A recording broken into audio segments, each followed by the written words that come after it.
This is Ina from 3CW Chinese Radio here during the International Fleet Review Week, and we're privileged to have Mr. John Lord here with us, a man with two very distinguished identities. Firstly, the Admiral of Australian Navy and former commander of the Australian Navy Fleet, and now the HuaWei president, the president of HuaWei Australia. So, John, let's rewind the clock back first. Tell us through your early military career. When did you join the Navy? It was a long time ago, you know. Indeed. In fact, I was only 15 years of age, and I joined the Navy and more or less finished my schooling in the Navy, as you did then at the Naval College. Sure. Was that like a cadetship thing? Well, it wasn't cadetship in that you'd actually join the Navy, but the Naval College then took you through school and up to first year university academic standard. So I did that program. So you started as a student in the Navy College? I did, yeah, exactly. And when did you start to serve as a combatant? First went off to sea in 1968, which is once again a long time ago, but by then I was 17 and a half, so started to go to sea when I was 17 and a half, and then you did a normal junior officers training, a year at sea and then back, and in those days the Australian Navy did a lot of its officers training in the United Kingdom. Sure. So you went over to the UK to finish training. And 17 years and a half, was that the minimum age for joining up the military? No, as I said, I actually joined at 15, right. And that was the minimum age then, where now it's gone out to about 17 years of age. And in the mid-late 60s, that was during the peak of Cold War. Yes, it was, and you are right. It was very much the Cold War at the time, and of course Vietnam was running. Indeed, and according to my knowledge, correct me if I was wrong, you did 3 tours in Vietnam. Yes, I did. I did a couple of the troop rotation tours, which are fairly short. You sailed from Australia. I was in escorting ships with HMAS Sydney. We transferred the troops over in Vietnam and brought back those who were coming home, and then. My last trip to Vietnam was a full deployment on a destroyer, which was a 6-month deployment off the coast of Vietnam. So that was the longest That was the longest years period in Vietnam, yeah. And what was your duty specifically on ship? I was the assistant navigator, so we had a full navigator, and you always had a backup navigator who checked all the positions of the ship, because that was quite critical in the work we were doing. So that was my job, and from there I went on to become a navigator in the Navy anyway, so that kind of got my So that's interest. where you started? It was, in charge of the whole direction? Yeah, the navigation was the most exciting thing to me, and also it was what I wanted to do was be on the bridge of the ship, and the navigator was always on the bridge, so it was good. Definitely. And tell us, why did you make the choice of joining the Navy out of all the 3 choices of the military? I don't know if I should be honest here. I actually wanted to leave school. Right. And it's a good getaway, always. A lot of boys. It frightened my parents, I can tell you. I was because they really saw me staying at school till 17, which was the normal then, and matriculating and going on to university. But for some reason I went through this fad of wanting to leave, so my parents got quite worried.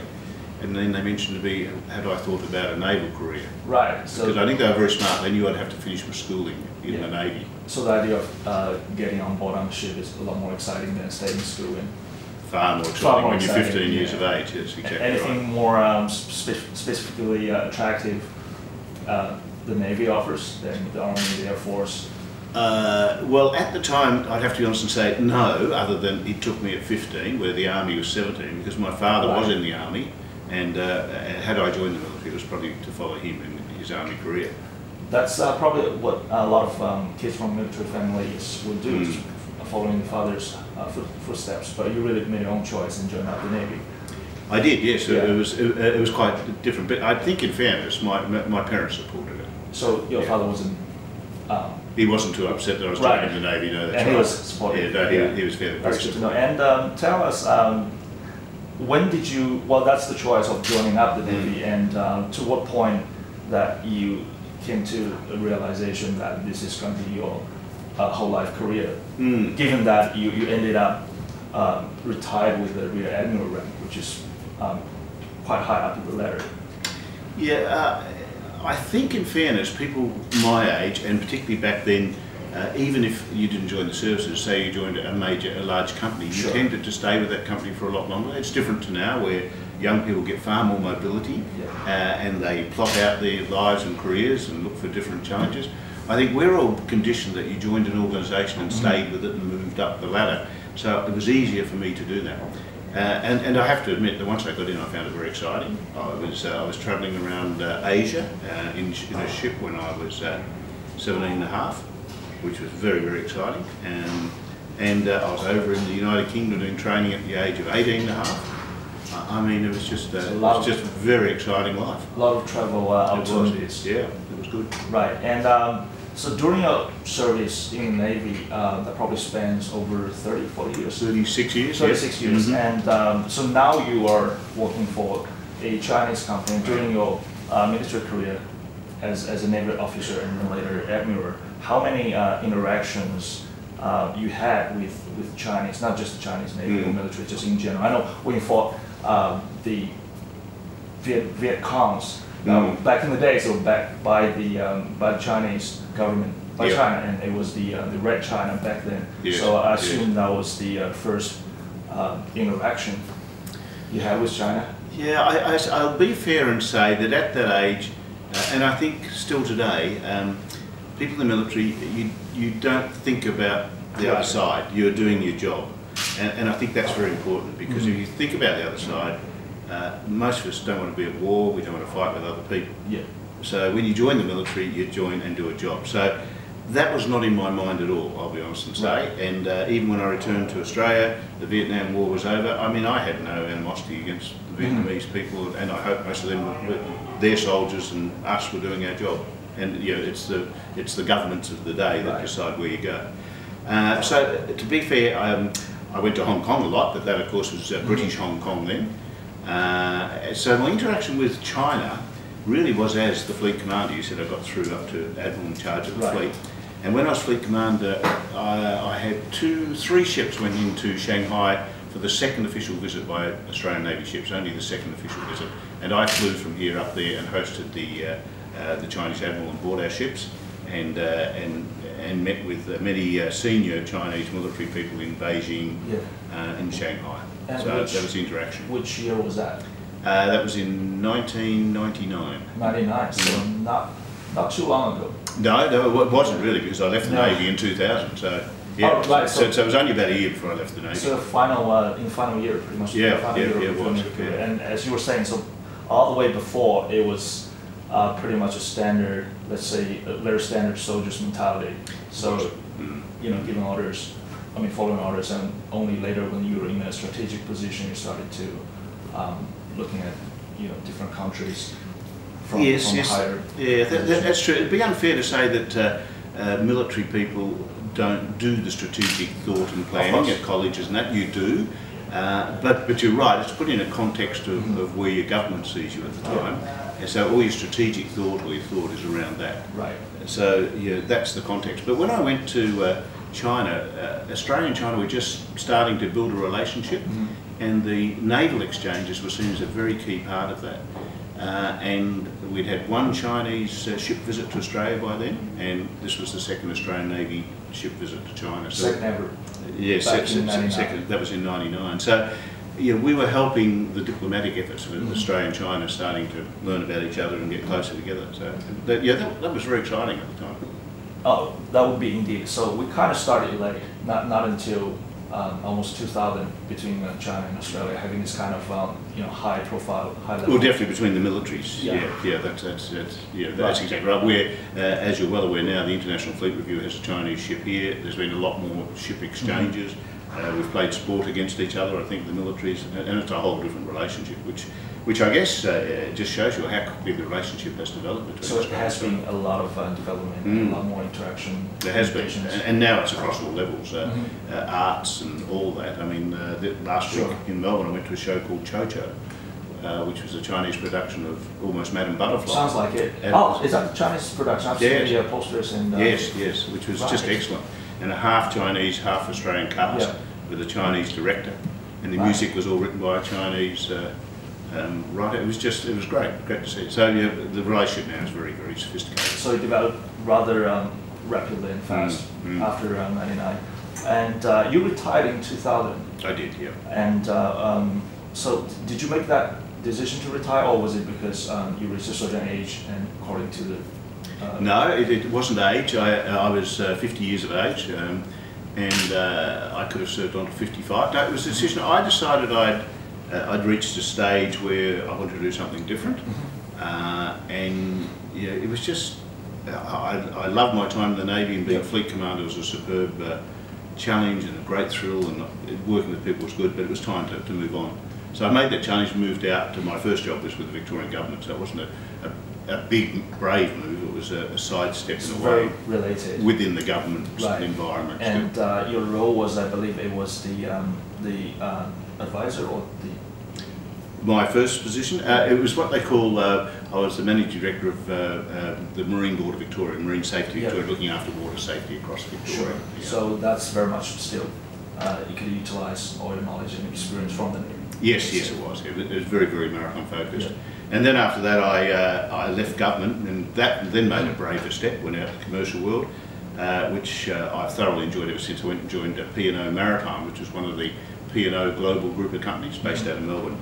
And there we ran ships in and out of Antarctica, off Ireland, basically did global government shipping. Right. And that was very exciting. But once again, you're right, it was still the maritime flavour, but it started to introduce me to the real corporate world. You had to make a profit. Yep. I was on several boards, which was a lot different. I mean, in the government, they give you money and you have to spend it. That's, but this was a whole different game. So I started to learn a lot then, and particularly I was on about 3 or 4 small boards, which slowly grew in size. So that was good corporate learning. Right. So would you say what most of your corporate and commercial experiences were gained from that period onwards by working for independent and private companies? Yes, it is. Yeah, it's fair to say I think people leaving, or people in the military, do learn a lot of skills which are translatable across to the corporate world, particularly leadership, strategic planning, risk analysis. I mean, that's done all the time in the military, and so that gives you a great background coming across.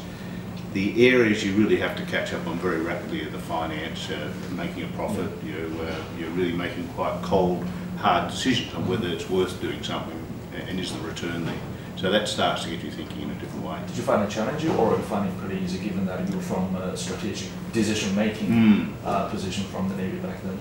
I found it challenging, there is no doubt, but I mean, you go and do courses, you prepare yourself, and you identify the areas that you're weak at, and you therefore try and learn more about those. I felt I was weak on the finance side, so I went and did many courses. I did the Australian, the company directors course and things like that to make sure I was catching up in those skill areas I was weak at. So kind of went back to school, being a student for almost, a while. Yes. While being in charge of the company. Well, and I guess a very mature student by then. Oh, definitely. Yeah. And when did you join HuaWei? When were you approached? Which year? Okay, well, we've had the board running now for just over 2 years. So I was actually approached in December 2010. That's very it's almost recent. 3 years ago. Oh yes, well yes it is. It's very recent, but it's almost 3 years ago now. And they first spoke to me then. I was a bit unsure. I'll be honest and say I had not heard of HuaWei at all. Not many people have. No, well I was going to say very few Australians had heard of HuaWei, and yet even then. I think the statistics show that over 50% of Australians were using a bit of HuaWei equipment in their daily communications needs, but no one knew, because it was business to business. It was very, very successful in business to business. Growing around the world, but in Australia very much business to business. So I hadn't heard of it.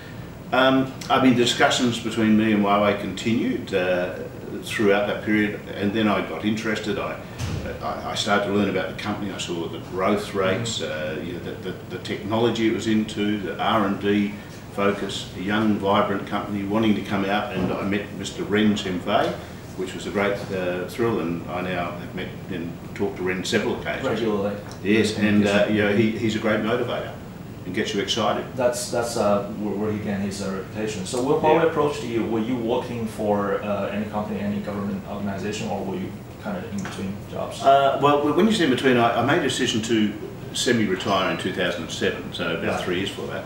So I was on a few boards. I was chairman of a company called DMS Maritime, which was providing Navy's fleet support, all the boats around the harbour supporting the warships. I was chairman of that, and I was on a couple of small Victorian state government committees. So, yeah. Were you quite busy? Like, I was busy, but I had spare capacity. Right. So they knew that you would have the time to think about this offer and everything. Yes, they did. And part of my due diligence in looking at the company was also, can I give a return? Because I think anything I take on, I've got to feel confident that I will contribute and I can actually add value to it. And initially, my thought with Huawei was I couldn't, because I'm not an engineer, not a technologist. But then when I heard the plans of wanting to go from being a major international company to a global corporation, they wanted to build a board model that they could test in Australia and put international. That started to get me very, a good challenge, get me excited. Sure. How surprised were you when you were first approached by Huawei, given that you've never heard of this company? It's a Chinese company. It seems to me that they did a lot of research. They knew a lot more about you than you knew about them. Were you caught totally off guard and by surprise? I was surprised, but I did get a phone call from a friend of mine who they had also approached. Would he ring me and say, am I interested in having an initial discussion? And I sat down with the then managing director, David Wang, and he explained to me why I'd been approached and what they were trying to do. So in that first meeting, the logic was there. Right. So then it was really a matter of, can I add something, can I contribute, and then I should do due diligence. And of course, because of my defence background, I was quite serious in doing due diligence about the company because I just didn't know enough about it. Yeah. So during that, so it took you, in previous interviews, you've said to the media that it took you 6 to 7 months. It did, yeah. For the research time and before eventually you gave them back answer. So what happened during that 6 to 7 months, especially? Did you make many trips to China, meeting Ren ZhengFei and other board members of HuaWei China? I did one trip to China, which was towards the end of my process. Initially, I was learning as much as I could from Australia, from a desktop audit, so to speak, which was quite easy in many respects because Huawei was already globally, internationally quite large. So I did that and spoke to the people here. I also spoke a little bit around in the industry here, and then I indicated, I'm getting excited about this. I think I would like to really consider seriously being part of it, and that's when I went up to China and met the global board and Mr. Ren ZhengFei and talked about other things. So that was good. So how many meetings did you have with Ren ZhengFei before you met that? Only the one with Ren. We had 3 or 4 hours together in that first trip up to China. Just one meeting? Yes. Yeah. Was that the incident that made up your mind of joining up Huawei, or? It was definitely a strong motivator. He and I sat outside in one of the lovely parkland gardens that he's designed, because that's his passion, designing buildings and lovely gardens and that. And it was just him and I and an interpreter. And we talked about our military careers. Right. We talked about our experiences. He talked about where he saw and wanted Huawei to go and the structures and that. So yeah, it was very really clicked, the two of you. Well, I hope we clicked. I know that I was pretty impressed by what he said, and I liked the vision he was espousing. It was good. So also you found him as a very charismatic man with great leadership. Yeah, no, he was. He very charismatic, a real motivator, and with great vision. I mean, just superb. Because given your career path, I think a lot of people, especially after your retirement from the Navy and all the jobs you've done after the Navy, making such a big change of trade, it wasn't something that you needed to do, nor something you had to do. So I think it's safe to say that was something definitely you wanted to do. Yes, it did. As I said, the company was exciting, and Ren and his vision was exciting. But I also, I'd been on the fringe of technology in my life because of the Navy. We were always using the latest technology. For sure. So to me, it was also getting involved with a company that was really doing a lot of R&D and starting, and was already leading the world in some areas then, but really getting very, very active and becoming a real leader. So I thought this was exciting, getting involved with a company that's really going to drive the future, even though I wasn't an expert in ICT. But there was a role for me to play as part of the group. So that was extremely exciting. I also believe that, and I know my two fellow Australian directors feel this, that as well as helping Huawei improve its business, we believe we could help Australia by facilitating bringing some of these technologies and innovation into Australia. And that's probably the stage we're at now. We've had the board running for over 2 years, coming up to 2.5 years. And we see our next step as an Australian board to start transferring technology and innovation into Australia and to get Australian SMEs into Huawei's global supply chain. Because Australian SMEs are underrepresented at the moment. It is, yeah. It is. And we really want to get them involved. So that's the bigger picture. That's the challenge for us now. It's a two-way trade. That'll help Huawei, yep. Which is our aim because we're the board. But the other thing, it's really going to help Australia get the technology here, grow our SME business, and I think that for an Australian board also is very exciting. And speaking of the HuaWei Australian board, it is an independent board. It is. In simple language, how does it differ, HuaWei Australia, to other overseas HuaWei branches? We're the only independent board Huawei's got globally at the moment, and that was done deliberately by by Ren and the global board in that they wanted to put in place a board and give us the flexibility to go backwards and forwards with them and get a model that would suit the company to place globally. And that's what we, as well as doing our board job in the last years, we've been working with Shenzhen to transfer more and more responsibilities because very hard, there's a company that has been centralised, locally controlled, very successful, yes. Hugely successful in the world, and now it's starting to divulge its responsibilities and trust independent boards like us. So it's been a learning experience for Shenzhen to work out how they do this and us to suggest and say, oh, we need this and that. I now sum it up that the model we have is a board that's based on Western governance, has Chinese influence, but it's done the Huawei way. So it's a hybrid. It's a hybrid, and I think that's the model we want. There is no right and wrong. It's not a direct transplant of a Western board, and it shouldn't be because I mean, there's good Chinese influences in there, and let's face it, it is a Chinese company. Its origins are in China. And the other thing is Huawei has been very successful, so you've got to keep those successful bits, and put them into the board model as well. Sure. So it's been pretty exciting getting this hybrid model together. And on board with you, there were John Bromby and Alexander Donner, two other heavyweight. Yes, so they're both very good. Were they also handpicked, selected by Ren ZhengFei for very specific purposes regarding the contributes they can bring? Yes, there is no doubt. I mean, the three of us have all have different skills. You might say, well, John and Alexander are both politicians. That's true, but through their careers, they had different levels of expertise. Alexander Downer, Australia's longest-serving foreign affairs minister, obviously has tremendous international contacts and understands the real context globally of relationships between countries and things like that.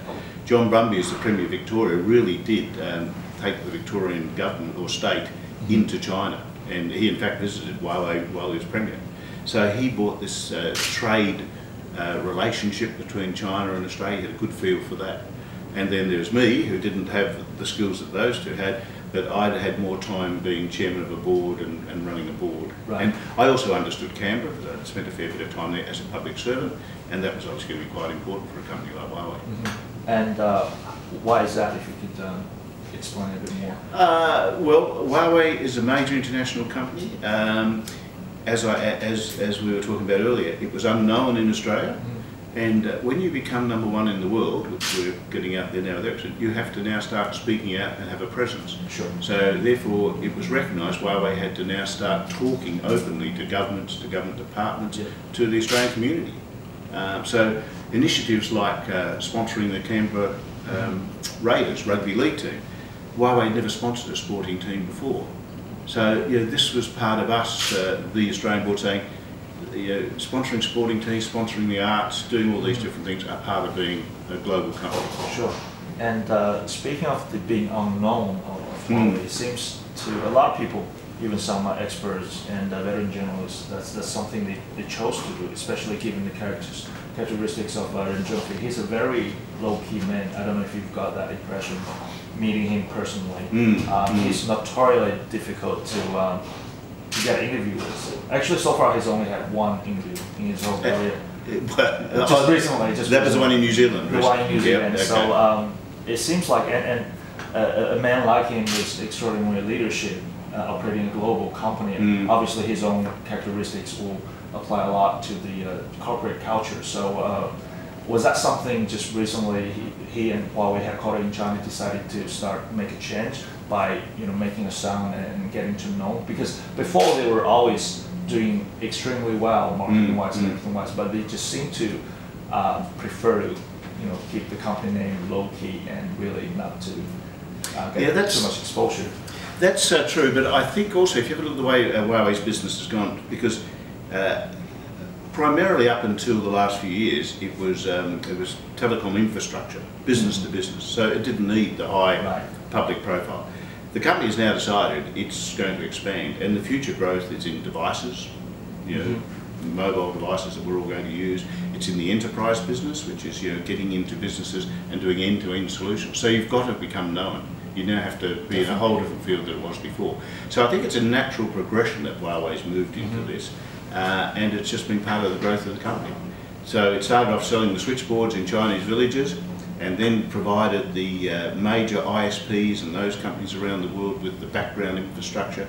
But now HuaWei's coming out in its own name and putting devices out there in the market as HuaWei.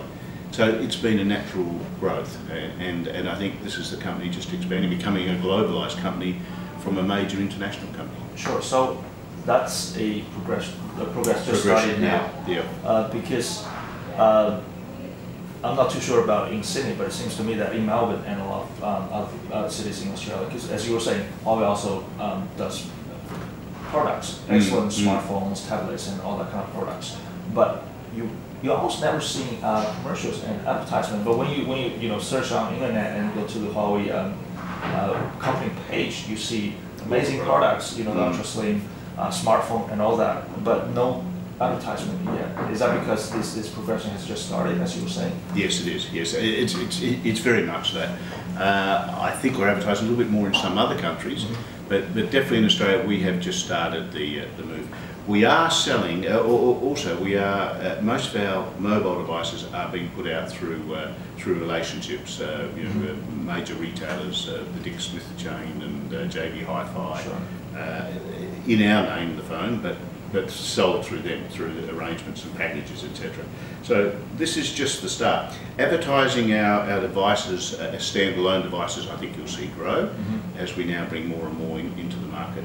Because we've been doing it for a while in other companies' names, but it's new for us. Sure. And in Australia, we're just starting to expand and get into this position now. And as you were saying, the HuaWei Australian board is an independent board, and you're saying that you had a lot of control of making suggestions and doing things in a more innovative way, like tailored for the Australian market. And the HuaWei corporate culture is well known for its aggression. HuaWei China especially, they were actually named by media having a wharf culture. I don't know how. A war culture? Wharf. Oh, a wharf, yes, sorry, yeah. In early days, a standard issue of HuaWei employer, every single one, especially the newbies, are a sleeping mat and camp bed, because it's a quite regular thing for them to walking overnight there and even sleep there. And they'll be, because of HuaWei is such a mysterious and still very mysterious company, and ZhengFei had very low media exposure. There are actually a lot of stories or rumors being passed around. Stories like in the early days, there were software engineers died for overworking and had a detachment for just being, working on programs for just ridiculously long hours. All that rumors and stories aside, does HuaWei spread this wharf culture from the China headquarters into the global branches? What is corporate culture here like in HuaWei Australia? I didn't see any sleeping mats and camp bed when having a look around and coming here, which no, there's none here. Relax. But I can reassure you, around our R&D facilities and our facilities in China, there's sleeping mats. But I'd like to put it. I think the wolf culture was the way HuaWei pursues and takes on the battle against competitors, because we're a competitive market. I'm sure the stories of R&D engineers dying at the set are completely false, and perhaps that's one of our weaknesses. We've never challenged these accusations and said they're wrong. Here's the fact. I would say, my observation of being in the company now 2.5 years and having been associated with it for 3 years, is that HuaWei is, the Chinese aspects are very family. It is very family orientated and focused on its employees and its customers. And it kind of gives a family environment around that. So what I'm saying to you is that within the company, it is not that aggressive, harsh culture. And in fact, the mats are out in China, but that's because at lunchtime you get your hour off. And I've been there and had lunch with them all. And most people go and have a lunch, half an hour, and then they'll either walk around the lakes, because HuaWei's facilities are just superb. And you know, Ren has had a lot to do with laying out lakes and walks and beautiful buildings. Did he design them all by himself? Yeah, well, he ticks off the final designs, yeah, and does design a few. Or you can have a sleep, and that's what the mats are for. So, and I've seen people sleeping on them. So, I mean, that is not the overnight sleep, that is the lunchtime rest, which everyone takes. So, within the company, we really do have a tremendous culture. And that's what, another thing that excites me, is the enthusiasm of the workforce of 140,000 people, average age 29. I mean, it is just fantastic. The average age of the global board, take out the two oldest people, which is Ren himself and the chairwoman, Madam Sun, is about 43.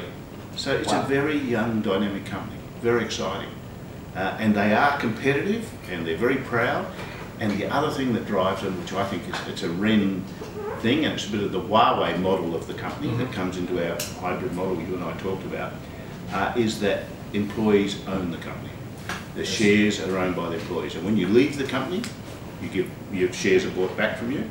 So you've got to be in the company. Now that drives you to be really motivated to succeed. Sure, and one of the Hong Kong TV station doing one program on HuaWei, I don't know how credible that story is, but speaking of employees' own company, reportedly they were saying that Ren ZhengFei has a policy for veteran employees of the company, whoever has been working with for over 8 years, they will fire them, but not for good, and then having them come back to the company, so their stock share will go back to 0 point. That's his way of keeping employers hungry and to cultivate the work culture of HuaWei. I haven't heard that story, but I have had discussions, not just with Ren, with the whole global board about the share ownership scheme. And in fact, they've been more and more open, trying to tell other people how it works. People keep saying, "Oh, you couldn't really be the way you say it is," but it is. What has happened over the years, because the employee numbers have grown tremendously, they've had to take shares off the more senior people to be able to give them to the new employees. So there has been a huge diminution of shares. Now, if you take Ren himself, I think there were 5 started the company when he did, and they owned the whole company. Ren now only owns 1.3 or 1. Not much. 1.4% of the shareholding. So he's diluted his right down there, and so is all the rest of the management. The firing over 8 years, no, I mean, I've met a lot of people who've served, they joined the company when they first graduated with their bachelor or master's degree, and they're still there. And they haven't been fired and brought back on. It's probably just another, it sounds like one of those rumours. But having said that, more senior, I've also met some of the ex-presidents and vice-presidents from different regions around the world. They do remain associated with the company. Quite a few. Ren keeps that expertise. But that's because he's been very good over the years of using expertise of CEOs, chairmen, people who've built up expertise. He doesn't just throw it out and go new. He really does use the expertise that he has within the company and even outside the company. It is a real great learning organisation, and that's from the corporate side, the governance, and also of course the R&D side, which is very, very successful. Definitely, and you were saying that HuaWei tend to have this attitude of not really giving responses to whatever accusations and stories and rumors get passed on. It seems to be a culture that's been wild from HuaWei, and also sometimes, given the example in Australia, HuaWei is being excluded from the NBN project and without any publicly available evidence. Has there been any significant response from HuaWei Australia? Well, yes, it has, but it's part of our corporate, our global position. It is true. There's been a lot of allegations over the past 3 or 4 or 5 years about HuaWei. Ren is still associated with the military. The Chinese government owns part of HuaWei, and The company, being the quite polite company it was, said no one will believe these and just steamed on doing its job and doing it very successfully. The problem is that if people keep making accusations, sometimes the mud sticks and other people start to believe them. So I think in a way the company was its own enemy here by not refuting those claims and accusations when they were made. There is no doubt we, HuaWei, over the last 2 years have taken a more aggressive line with statements and accusations. And when a statement or an accusation is now made in the media or by a commentator, and it's wrong or has errors, we now correct it, but we come out strongly and say it's wrong. And you may be aware that when I spoke at the National Press Club last year, and I've appeared in interviews or before the Joint Committee of Intelligence and Security in the Australian Parliament, I've put on the table the answers to these, say these are wrong, this is the real position. And I think that is important for HuaWei now, because as you become so visible, as we are, globally particularly, and more so in Australia, then you've got to come out and very strongly stop people making false accusations, because otherwise people start to believe them. And I think HuaWei globally understands that too now, and knows that as a large visible company, it's time to speak when things are wrong. Sure, and that's just the difficulties Huawei had in Australia, and in America it was a lot worse. Michael Hayden, the former head of CIA and NSA, personally made a statement. He personally warned American government and independent private corporations to not buy Huawei's products because, according to his personal experiences, serving the intelligence, that he believes Huawei is a security risk. And how much do you think Huawei is having all these roadblocks in countries like America, also Australia, Western countries, because of its Chinese background? Had it been a, say, British or European or even, say, Indian company doing the same thing, do you think they were facing the same, as many difficulties and questions and accusations as Huawei had? You'd be getting me guessing in some of those areas, so let me offer it this way, and I won't give too much credence or credibility to Hayden's comments, etc., because, yes, he said, I believe, I feel, there's no proof, once again. So it's not even worth commenting about people who just say, I think, personally, yeah, I think a lot of things too. So I don't give credibility there. I think a lot of what's happened out of the United States has been commercial competitiveness. I wouldn't use a strong term like protectionism, but HuaWei seriously challenges some of the other big players in the world in the commercial market, and it's growing and it's aggressive. We are aggressive, but we're aggressive in heaps of R&D, really starting to lead the world in R&D and to get out there and be competitive. So that in itself starts to get people detracting, competing with you, making statements. So I think a lot of the noise from America is based on this commercial competitiveness and looking after the US industries as such. You did say there that in the Western world there was this attitude against the Chinese. Perhaps there's a bit of that, but it's not all the Western world. I mean, we are providing through BT the UK NBN. We're providing 8 out of the 9 NBNs around the world. So we're doing really well in the UK, and Ren ZhengFei met with the Prime Minister only this year, was it? No, late last year. So we've been very successful there, and through most of Europe too. Now there'll always be noise and people attacking you, but people always attack the big companies, and we're becoming big.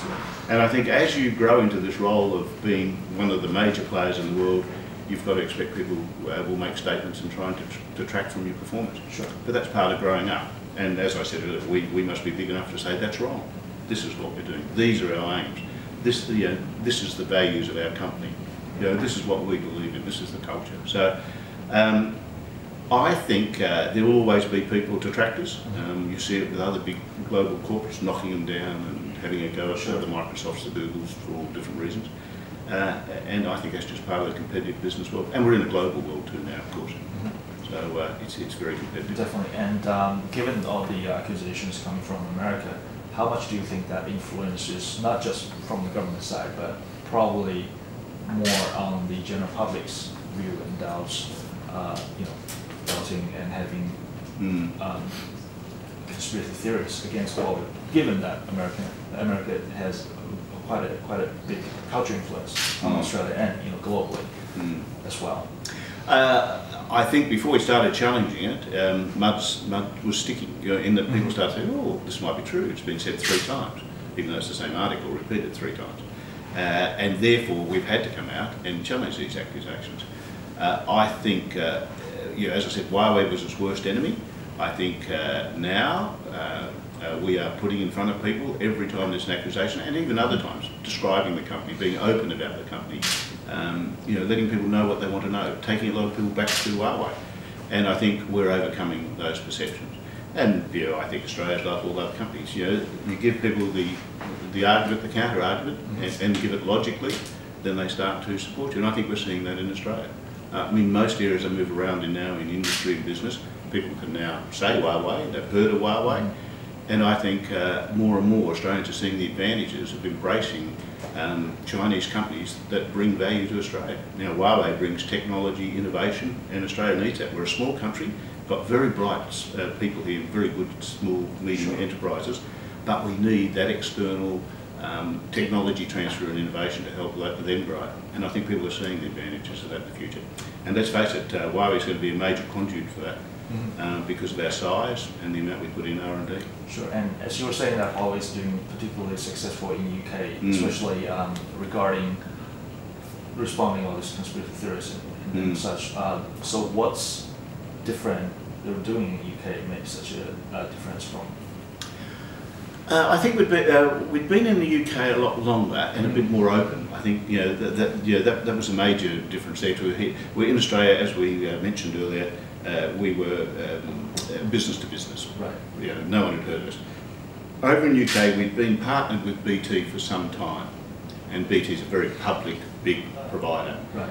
And we were taken with them into the NBN. So we already had a presence, we had a recognition.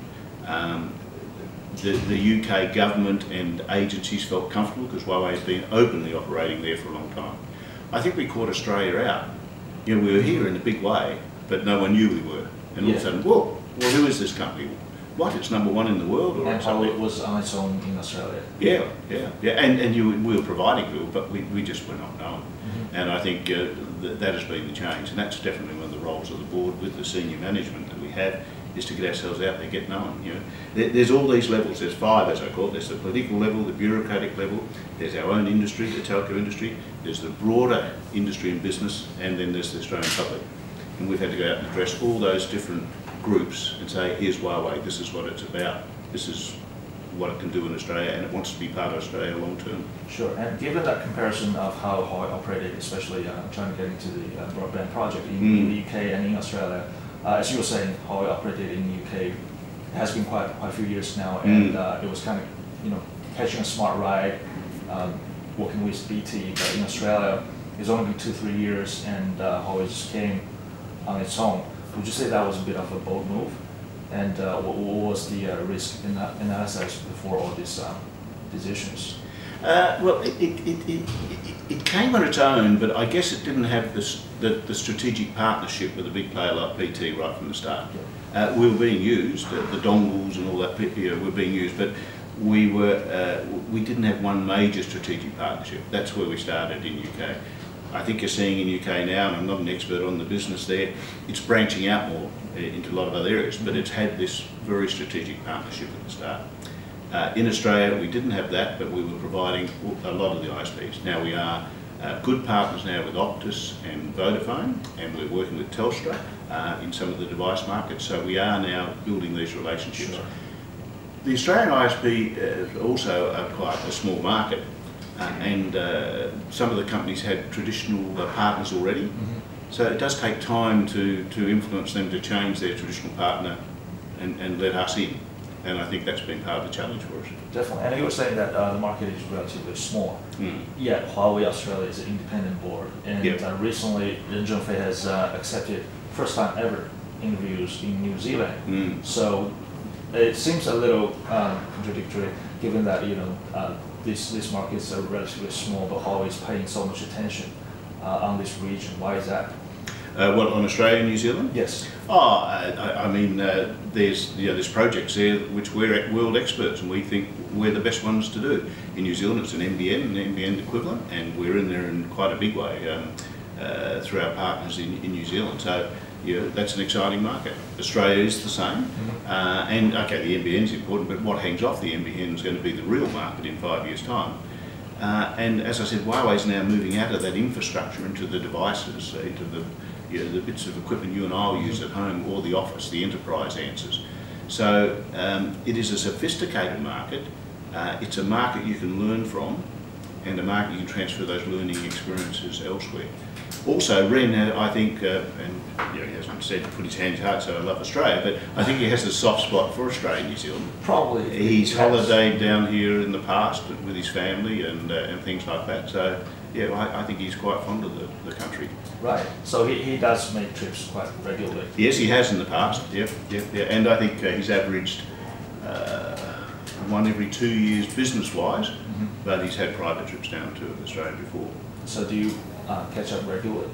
Yeah, well, yes, I'm lucky. I get to see Ren, well, when he comes to Australia, that's been about every 2 years, but whenever I go up into Shenzhen, I get the opportunity to catch up with him briefly or in groups or round tables and things like that. Sure. So you are one of the very few people who have met Ren ZhengFei personally. Well, no, I'm not one of the very few, because nearly all the employees have met him. Yes, because, outside Huawei. Outside Huawei. But he really does move around the company, and he's very keen. He's he's very keen to talk to people, motivate them, and he does that a lot. Outside the company, yes, I suppose so. But Ren, as the Bill Gates of China, I suppose, does travel quite extensively to many countries, and we're in 140. But if he went around meeting everyone in all the countries, he'd be exhausted. And he's also still applying a lot of his attention to the growth of Huawei, and I think that's good. Sure. And the recent interview he just had with the New Zealand media, do you think that might be a start of him, personally becoming more open and? I think he will do more interviews in the future. He's also very careful to to not dominate the show. Sure. And I think he's the entrepreneur, he's the founding father, he's the founding CEO, and this is one thing he's good at. He's preparing the company for the future, and he's now introduced the rotating CEO concept. We have 3 of our top executives rotating as CEO, so they get the experience of what it's like doing your own job plus being a CEO. But then he's got his chairwoman also, who does quite extensive work overseas, and the whole executive group they've got there. So Ren is, I think, also being careful not to dominate the whole show, so the whole focus is not him. Because as you've seen, there's been many who just want to focus the whole of Huawei on him. And while he's the founding father, the company, as it grows globally, has to have more than just Ren, and he knows that. Oh, definitely. And being the founder and the current CEO of such a global company is a very rare example that has such a low-key presence and very, very rare media exposure. Do you think that's just purely because of his own character, or is there more strategic concern behind it? No, I think it's his character. He's very focused on his company, on his people, and the relationships there, because he sees that as so important in driving the company. I mean, it's the share ownership model he has, and sharing the shares out, reducing the shares held by the original founding owners and even those who've been there a long time, so that new employees can benefit and be motivated by the same types of things. Definitely. That's Ren ZhengFei. It's just his preference. I think it is. Chose to be a low-key man. Yeah. If you get an interview with him, you'll have to ask him those questions. Sure. But again, being such a low-key leader and being so mysterious, do you think sometimes it kind of, as you were saying, kind of having a not a negative effect, but kind of making people having doubt about Huawei's background because he's so mysterious. There's very, very low transparency, and given that he did serve in the military, although not as an electronic engineer as many media were saying. I mean, if you're looking for a line to follow, sure, Ren being focused on the company and not on building an external image for himself is one you can lock into and make up a whole swag of stories, which some people have done. I mean, I look at some other leaders of major corporations in the world, and some of them have played it fairly quietly too. Sure. So I don't particularly see it as a problem, and I know he's not mysterious. and I know he's not mysterious to the 140,000 employees. You know, they see him as a great motivator and, you know, and really caring about them. So I don't see him from that light, but I will accept that, you know, it's like anyone's story. If people want to make up a story, put a mysterious thing you can do. There have been books written in China about Ren and founding and the founding of the company. Unfortunately, one of the better ones, I forget the name of it because it was in Chinese, but has not yet been translated to English, and that was written about 3 or 4 years ago. So I'm waiting for someone to write one in English about Ren and the company, because I think that would clear up a lot of the mystery too. That book was very, it was a hit when it was published in China, so there hasn't been any translation versions, not English, not in any No, there hasn't. I met the author at HuaWei 2 years ago, I suppose, and I think he said someone was working on an English translation, which I think would be fantastic, because then I could read it too. Oh, definitely, yeah. Oh, you haven't got a translator or interpreter just to give you some... No, I haven't, no, I haven't. No. And unfortunately I don't read or speak Mandarin, which is a bit sad. Is the book's English version on the agenda of HuaWei having it translated, or is it just something... I don't think it's on the agenda of HuaWei. I think the author was saying that, you know, they were looking at doing something like that, he and his associates, but yeah, I haven't seen anything further on that. Definitely, so that's just, you know, one of the go with the flow thing HuaWei does. Sure. And getting back to the NBN project, recently the entire NBN board just resigned. And what's your view on that? Well, I don't really have a view because, well, I have personal views, but from a company perspective, it hasn't been a focus of ours, the internal machinations of NBN.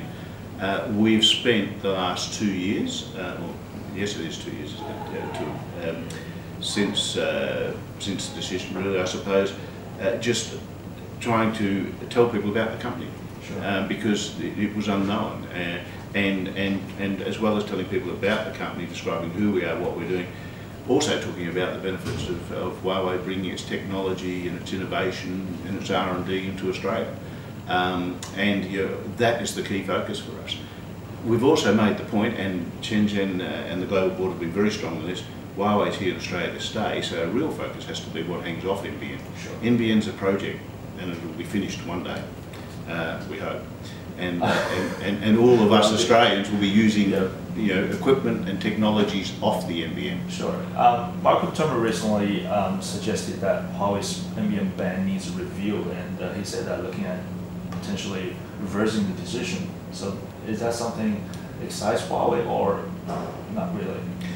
Well, when you say excite, I think it's justification for the more open approach we've taken over the last 2 years. We haven't picked a political party to work with. We worked with the last government, you know, explaining to them, telling them what we're doing, and you know, we also involved the opposition in that. We were, it was recognised. We have a letter from Prime Minister Gillard, who met with Madam Sun Yat-fang and myself in Beijing earlier this year. In April, that's the trip. Sorry? Was that the trip in April? Yes, it was. It was a trip that the then Prime Minister did, and it was very successful. And she welcomed HuaWei in Australia. Madam Sun explained what HuaWei's intentions were: long-term, grow the R&D, involve the SMEs. And the letter from her said she really welcomed that contribution to Australia. We've been giving that same message to Malcolm Turnbull and Julie Bishop and the Minister for Trade, now Minister for Trade. So it's good, you know, it's good to see people recognising that HuaWei's got a role here and it wants to contribute in the future. So that to us is the satisfying element.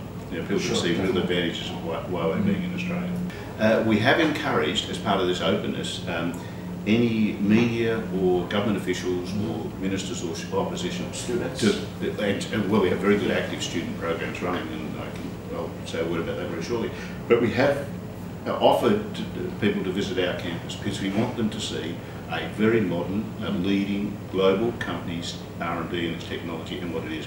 Because a lot of people in Australia do not understand what is happening in China in R&D. China now spends more on R&D than I think France, UK and Germany combined.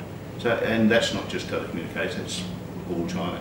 I mean, we spend 20% of what Australia spends on R&D just as one company. So it's very exciting and a lot's happening. And nearly everyone I've met that's been to the HuaWei campus comes away just, wow, this is fantastic. On the student side, Yes, we've been running a program globally of taking students back into China, and I think they do 6 weeks, 3 weeks associated with HuaWei, but 3 weeks broader meeting others at university and doing that. And this year we expanded that program to include Australian universities, and we'll increase the numbers next year. And we believe that's important. 2 reasons. One is it gets, in Australia's case, more Australian graduates and university students familiar with China and also HuaWei. And of course the benefit is it gets us better known. They come back to the universities to talk about HuaWei and the R&D there is superb. And you never know, we might even be able to recruit one in the future to add to our numbers. So yeah, there's benefits all around. But that's also part of our corporate responsibility, contribution to this Australia, the Asian century, or building the knowledge of the culture of Asia, and particularly in our case China. So the bigger picture. Okay. Because there's a big learning experience for Australians to learn about China and Asia broadly, because we have been a bit insular as Australians over the years. Sure. And finally, getting back to you, recently you renewed the contract with HuaWei for another 2 years, I believe. Was it the same for Alexander John and John? Yes, all 3 of us were offered another 2 years on the board, and we all were very grateful to accept it. As I said as we were talking, helping HuaWei grow in Australia is part of our charter, but we 3 also want to see HuaWei bring in R&D and technology and things into Australia. And we're hopeful over the next 2 years we'll see R&D centres set up, we'll see more SMEs getting into our global supply chain. So that's the unfinished business for us. So do you stay on every 2-year contract basis, and every 2 years, how does it work? Do you get a review from HuaWei headquarters, have a communication, have a sit-down meeting maybe? Yes, it's similar. I mean, what we're doing, because we are the lead board to work out these processes, we're the first board they've appointed, we're the first ones they've extended directors. So yes, the process was a bit like a normal board process in Australia. The global board, the global corporation, offered us 2 years extension. We went back and said yes, we're delighted to accept. And of course, if it didn't tie in because one of us was too busy or decided they couldn't help the company anymore, well then you say, no, thank you very much, I don't think I can contribute anymore, or I'm moving on or something. But no, all 3 of us accepted, and we're looking forward to another 2 years. So by now you'll be staying on the ship of HuaWei for another while at least? Yes. And hopefully get some of those projects moving, that's our aim. Yeah, we look forward to that. So do we, yeah, that'll be good. Thank you very much. I think thanks, Ian, it's good. And thank you. Thanks for your time. Thanks.